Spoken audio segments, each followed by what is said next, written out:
Hello and welcome back to JEE nerds. तो जैसा तुमने थंबनेल से देख लिया होगा, आज का वीडियो जो है वो थोड़ा सा यूनिक होने वाला है, थोड़ा सा मजेदार होने वाला है। तो आज के वीडियो में अपन बात करने वाले हैं कुछ ऐसे सीक्रेट टिप्स की, कुछ ऐसे सीक्रेट ट्रिक्स की और कुछ ऐसी बातों की जो इन जनरल मुझे लगता है, जो भी तुमने बहुत सारे प्लानर्स वगैरह देखे होंगे, 1 मंथ प्लानर, 1 ईयर प्लानर, ये वो फलाना ढिमका, सब सही है, बट मुझे लगता है ये बातें कहीं ना कहीं मिस आउट हो जाती हैं और ऐसी बातें मैं आज सब तुम्हारे लिए लेकर आ गया हूँ। तो इसी के साथ अपन वीडियो को स्टार्ट करते हैं। सबसे पहली बात जो मुझे तुम्हें बतानी है वो है keep a track of your losses. तुमने एक कहावत सुनी होगी अंग्रेजी में, वो कहते हैं कि keep your friends close but your enemies closer. ठीक है, तुमने जितने भी मॉक्स दिए, तुमने जौन से मॉक्स एस किए, तुमने जितने सवाल सॉल्व किए, जितने पेपरों में तुम्हारे बहुत अच्छे नंबर आए, जो चैप्टर्स तुम्हें बहुत अच्छे से समझ आए, वो सब अपनी जगह ठीक है। लेकिन जो चैप्टर्स तुमसे नहीं हुए, जो सवाल तुमसे नहीं बने, जो चीज़ें तुम सॉल्व नहीं कर पाए, जिन मॉक्स में तुम्हारे बहुत ही खराब नंबर आए, इन सारी चीज़ों को इकट्ठा करके इनका एक हिसाब रखना और इनको अपने ज़्यादा पास रखना, इन पे एक नज़र बना के रखनी है।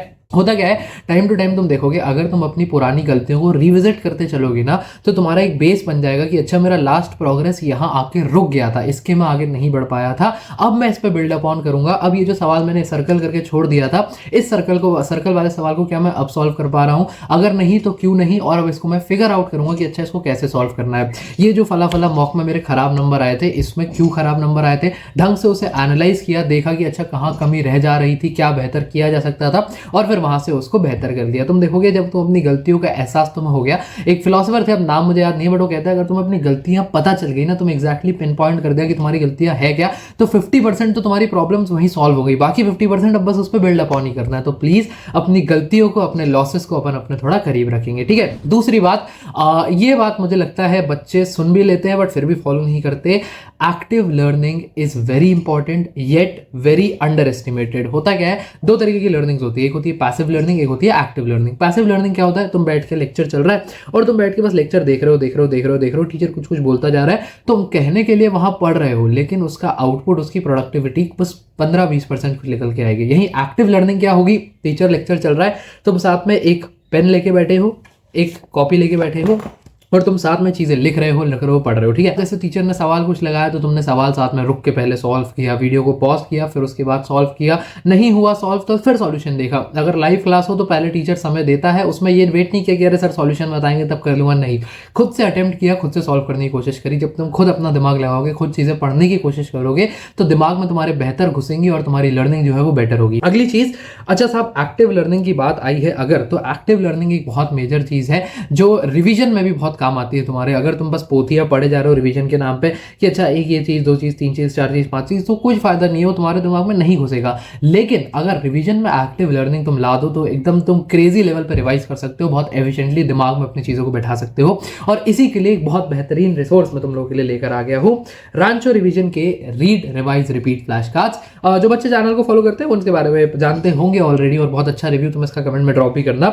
बट नए बच्चों के लिए मैं बता दूं, रांचो रिवीजन करने छोटे छोटे ऐसे बहुत सारे कलरफुल कार्ड्स थे। वो कितने सारे कलरफुल कार्ड्स में तुम्हारा 95% जेई का सिलेबस जो है समराइज करके डाल दिया है। अब इन कार्ड्स के 3-4 फायदे क्या है। सबसे पहला, कार्ड छोटे हैं, टीडीएस नहीं है, कलरफुल है। इसमें यहाँ पे देखो, पहले यहाँ पे फॉर्मूलाज वगैरह, फॉर्मूलाज तुम्हारे थ्योरी के पॉइंट्स, फिगर्स के साथ साथ सारी चीजें बताई हुई है। ये थ्योरी के पॉइंट्स तुम यहाँ पे देख सकते हो। थ्योरी अपन शॉर्ट नोट्स में सोचते हैं कि यार फॉर्मूला लिख ले, बाकी चीजें छोड़ दे, बट इन्होंने वो काम नहीं किया है। इन्होंने तुम्हारे फिगर्स के साथ साथ, देखो ये मैं देख पा रहा हूँ, रदरफोर्ड एटॉमिक मॉडल का जो डायग्राम है वो यहाँ बनाया हुआ है। ये तुम्हारे दूसरे डायग्राम्स के साथ साथ थ्योरी के पॉइंटर्स भी लिखे हुए हैं, और ग्राफ्स वगैरह सारी चीजें मिला मिलोगे। देखो यहाँ पे ग्राफ भी तुम्हें दिख जाएगा, ग्राफ्स वगैरह के साथ। तो इन शॉर्ट नोट्स में सारी चीजें इंक्लूड कर दी है। अब एक्टिव लर्निंग इनमें कैसे आई कि ये छोटे से हैं, कलरफुल है, टीडीएस नहीं लगता। तुमने बस देखा 5 मिनट में तुम्हारा एक चैप्टर तुम देखोगे पूरा रिवाइज हो गया। चाहे तो इसमें जो फॉर्मूलाज लिखे, जो पॉइंटर्स लिखे, तुमने अपने साथ साथ लिख और लिए, तो तुम्हारा और फायदा हो गया। दूसरी चीज, इससे तुम बार बार रिवाइज कर सकते हो। ऐसा नहीं कि यार अपन को टीडीएस लग रहा है कि यार आधा घंटा लगेगा, 1 घंटा लगेगा रिवाइज करने में, नहीं, 10 मिनट का काम है, एक दिन रात को बैठे कर लिया, हफ्ते के एंड में बैठे रात को, तो काम हो गया। ठीक है, तो उसमें ये तुम्हारे बहुत ज्यादा फायदा करते हैं। इसका लिंक जो है डिस्क्रिप्शन में मिल जाएगा, उसको तुम वहां से चेकआउट कर सकते हो। अगली बात पे चलते हैं, objective questions are good objective question जो तुम सॉल्व करते हो, but solve some subjective question also. अभी तुम सोचोगे कि भैया जेई मेंस का पेपर है जो खासकर, उसमें तो सिर्फ सिंगल करेक्ट क्वेश्चन आता है, 4 ऑप्शन दिए होते हैं उससे लगाना होता है, और अब ज़्यादा न्यूमेरिकल आ जाता है, न्यूमेरिकल में भी एक आंसर होता है, वो सब बातें ठीक है। लेकिन तुमने कई बार नोटिस किया होगा जब तुम अपने मल्टीपल चॉइस क्वेश्चन जो होता है उसको कर रहे हो तो सॉल्व, तो तुम चीज़ें रिवर्स इंजीनियर कर रहे हो। तो कई बार तुम ऑप्शंस पढ़ते हो और फिर दिमाग ले आते हो अच्छा ये ऑप्शन मोस्ट लाइकली है होना, इसकी प्रोबेबिलिटी ज़्यादा है, अगर इस तरीके के ऑप्शन दिए, इस तरीके के यूनिट दिए हैं, तो मैं रिवर्स इंजीनियर करके सवाल को सॉल्व करने की कोशिश करता हूँ।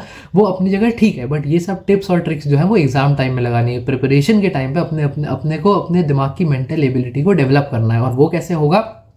हार्ड प्रैक्टिस करके। तो इसलिए सब्जेक्टिव क्वेश्चंस जो होते हैं, सब्जेक्टिव क्वेश्चंस तुम्हारे दिमाग को ज़्यादा लेवल पे चैलेंज करते हैं, वो ज़्यादा दिक्कत देते हैं तुम्हें, और इसलिए सब्जेक्टिव क्वेश्चंस को सॉल्व करने से तुम्हारी जो थिंकिंग एबिलिटी है, जो सॉल्विंग एबिलिटी है, वो बेटर डेवलप होगी।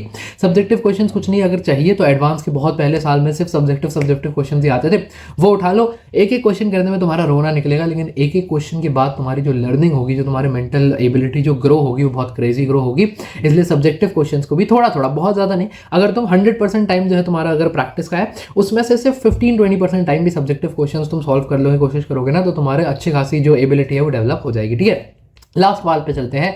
ये बच्चे फिर फॉलो नहीं कर रहे हैं। Please please please reflect on your progress. अपने जो भी तुमने आज के दिन में काम करा, रात को सोने से पहले 10-15 मिनट निकाल के सेल्फ इंट्रोस्पेक्शन करो, थोड़ा सा आज के दिन पर रिफ्लेक्ट करो, देखो तुमने क्या पाया, क्या खोया, अगर तुम्हारे दिन में जो प्रोडक्टिविटी थी वो निकली कि नहीं निकली, अगर नहीं निकली तो कहाँ कहाँ गैप्स आए और वो गैप्स क्यों आए। अगर तुम ऐसे कॉन्स्टेंटली रिफ्लेक्ट करते चलोगे ना, तो तुम देखोगे तुम डेली अपना एक बेटर वर्जन बनते चले जाओगे, और तुम देखोगे जो वही मतलब जो लूप होल्स आ रहे हैं, जो प्रॉब्लम्स आ रही है। आज मुझे पता चला कि यार मैं रियलाइज़ नहीं करता था, बट रोज़ ऐसे मैं फ़ोन 5 मिनट के लिए उठाता हूँ, और जो मेरा ब्रेक है वो 25 मिनट एक्सटेंड हो जा रहा है। मैं इस बात पे ध्यान ही नहीं दे रहा था कि 25 मिनट भी तो क्या ही है, बट अगर मैं उसको डेली पे कट डाउन करूँ तो 25 मिनट हफ्ते के बहुत सारे मिनट बन जाते हैं, 175 कुछ मिनट बन जाते हैं। 175 मिनट मतलब 3 घंटा मुझे एक्स्ट्रा टाइम मिल गया। तो ऐसी चीज़ें जब तुम अपने दिन के प्रोग्रेस पर रिफ्लेक्ट करोगे ना, तो ऐसी चीज़ें निकल के आएंगी जिन पर तुम काम कर पाओगे, और तुम्हारी एफिशिएंसी है जो है वो ऐसे एकदम एक्सपोनेंशियली ऊपर भागेगी। ठीक है, बाकी ये कुछ बातें थी जो मुझे तुम्हें बतानी थी। और कमेंट्स में, अरे एक बात बताओ, कमेंट्स में मैं वीडियो डालता हूँ और कमेंट्स में सीधा डाउट आ जाते हैं, वो भी मैं रिप्लाई कर देता हूँ, बट यार कोई रिव्यू ही नहीं दे रहा है, भैया ये वीडियो अच्छी थी, बुरी थी, क्या था, इंप्रूव करो, ये करो, अच्छा लगा देख के, बुरा लगा देख, यार कुछ थोड़ा मतलब हम भी वीडियो के लेके भी तो बात करोगे कि नहीं। और जनरली मैं बोलता नहीं हूँ, बट चैनल को सब्सक्राइब कर सकते हो। मतलब अभी जैसा कंटेंट आ रहा है, जैसा मैं शूट कर रहा हूँ, I am very proud of the content that we are making. तो अब लगता है कि चैनल वर्दी है सब्सक्राइब करने के लिए, तो फटाफट से सब्सक्राइब भी कर दो। ठीक है, बाकी पढ़ाई करते रहो। All the very best, good bye.